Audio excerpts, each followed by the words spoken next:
ฮัลโหลสบายดีทุกคนมื้อนี้แม่บ้านจะมาแจกสูตรวิธีเฮ็ดพันธุ์สลัดหรือว่าพันธุ์สิ้นหมูสามสั้นสูตรง่ายๆกินเองก่อนอื่นเฮาก็ต้องตั้งน้ำหม้อให้มันฟดแล้วก็ใส่เกลือ1บวงใส่ขิง3เปียงผงคะน้อ1บวงขิงจะช่วยลดให้ค่ากินข้าวของหมูแม่บ้านใส่หมูสามสั้นประมาณครึ่งกิโลพี่น้องเอ๋ยเฮาต้องล้างน้ำให้สะอาดซะก่อนค่อยเอาแบบบ่มันปานใดหั่นน่ะจะต้มประมาณ25นาทีหลังจาก25นาทีผ่านไปหมูสามสั้นเฮาก็ถือว่าสุกจะบ่เฮ็ดเปื่อยจะสุกพอดีว่าซั่นซะเฮาไปพักมันเย็นแล้วก็ไว้ซอยแล้วขั้นตอนต่อไปจะไปเฮ็ดส่วนน้ำจิ้มจะมาเฮ็ดน้ำแจ่วจะมาต้มน้ำแจ่วก่อนอื่นเฮาก็เอาน้ำตาลอ้อยหรือว่าน้ำตาลปี๊บนี่ใส่หมกข่างร้อนๆคันถ้าบ่มีน้ำตาลแบบนี้พวกเจ้าใส่น้ำตาลธรรมดาก็ได้เด้อน้ำตาลแดงน้ำตาลหยังก็ได้หลังจากนั้นใส่เกลือ1บวงกาแฟต่อมาก็จะเป็นน้ำปลา2บวงเอาน้ำปลาใส่ตอนนี้มันจะเพิ่มความหอมจะเฮ็ดให้หอมหลังจากนั้นอันนี้ก็จะเป็นน้ำธรรมดา250 ml หรือว่าจอกนึงหั่นแหละเฮาก็จะต้มให้มันฟด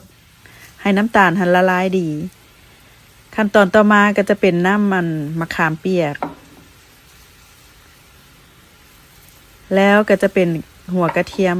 บดหมักเผ็ดก็คนเข้ากันให้ละเอียดดีหลังจากนั้นเฮาจะไปพักในส่วนน้ำเจลนี้ให้มันเย็นซะก่อนแล้วก็มาเบิ่งกันอีกขั้นตอนต่อมาแม่บ้านจะใส่ไข่ประมาณ3หน่วยแล้วก็ใส่น้ำปลา1บวงกาแฟใส่พริกไทยน้อยนึงเพื่อให้มันมีกลิ่นหอมแล้วเฮาก็จะมาทอดหรือว่าจะมาจืดจะใส่น้ำมันประมาณ1บวงน้อยแล้วก็เฮาก็จะทอดไข่แม่บ้านจะทอดประมาณ2เทื่อทอดไปทอดมาทอดไปคือข่อยเว้าหั่นล่ะพี่น้องเอ้ยของกินน่ะเฮาว่าง่ายมันก็จะง่ายเฮาว่ายากมันก็จะยาก วิธีเฮ็ดก็บ่ได้ยากได้ซ่าแล้วก็เป็นของกับแก้มของกินลิ้นเป็นอาหารของทางเวียดนามเนาะพี่น้องเวียดนามแต่ว่าคนลาวคนเอเชียเฮาก็มักกินหั่นแหละว่าซั่นจ้ะ แม่บ้านทอด2เทื่อก็ทอดไข่ทอดไปทอดมาก็ถือว่าแล้วเฮาก็จะเอาไปซอยแล้วขั้นตอนต่อมาแม่บ้านตั้งน้ำร้อนแล้วก็ใส่น้ำมันพืชน้อยนึงเฮาจะมาลวกเส้นหมักถั่วฟักยาวนี่ค่อยใส่ประมาณ10อัน10ฟักเด้อก็ขึ้นอยู่กับปริมาณว่าเฮาจะเฮ็ดน้อยหรือว่าเฮ็ดหลายพี่น้องเอ้ยซุมเจ้าเอ้ยหลังจากนั้นเฮาก็เอาไปน็อกน้ำเย็นเพื่อว่าให้มันบ่ให้เสีย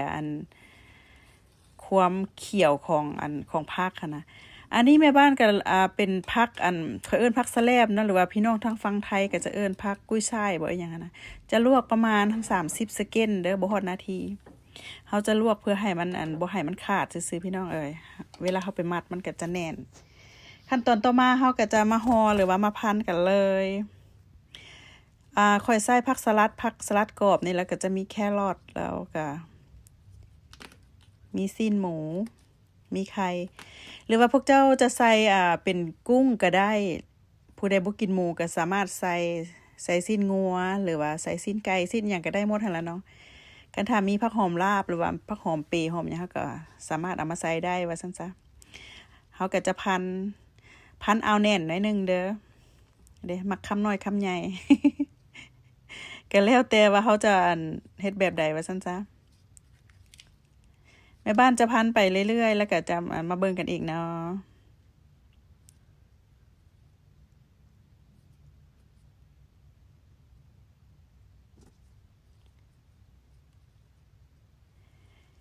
คือค่อยเว้าหั่นล่ะพี่น้องเอ้ยซุมเจ้าเอ้ยวิธีเฮ็ดก็บ่ได้ยากได้ซ่ามันก็ขึ้นกับว่าเฮาจะมันเพียรมาห่อหั่นนะ เฮ็ดกินดีเฮ็ดขายได้เงินคันถ้ามีผักสลัดแบบว่าผักสลัดยอผักสลัดใบอ่อนๆหั่นก็มันก็แฮงดีนะแต่ว่าผักสลัดตัวนี้มันจะกรอบหน่อยนึงมันจะเอาพันยากหน่อยนึงว่าซั่นซะเด้พันไปพันไปก็ถือว่าแล้วก็จะได้ประมาณนี้แล้วขั้นตอนต่อมาเฮาก็จะมาจัดใส่จานพร้อมเสิร์ฟกับน้ำจิ้มหวานว่าซั่นซะขั้นตอนสุดท้ายเฮาก็จะใส่ถั่วดินบดนี่ประมาณ2บวงสามารถเติมหมักเผ็ดได้เด้อแล้วพี่น้องเอ๋ยวิธีเฮ็ดพันซีนหรือว่าพันสลัดพันหมู3สั้นสูตรง่ายๆหาพ้องว่าแซ่บลองเอาสูตรของแม่บ้านไปเฮ็ดกินเบิ่งเด้อ